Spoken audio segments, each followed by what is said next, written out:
Hi guys, kawawa naman yung mga upo sa hangin. May bagyo ata.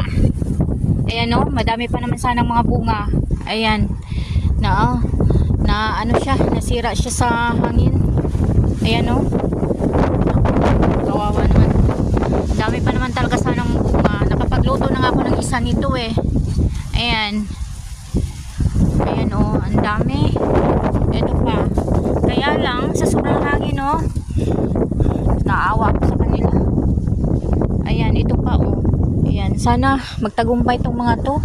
Kaya lang ang hangin kasi. Ayan. Tapos ito yung mga sili. Ayan. Tapos ito pa, capsicum o. Ayan. Ayan, nadali ko yung capsicum.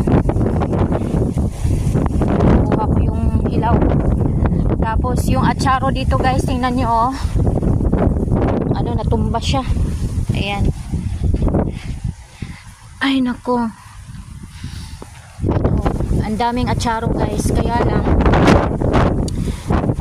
natumba.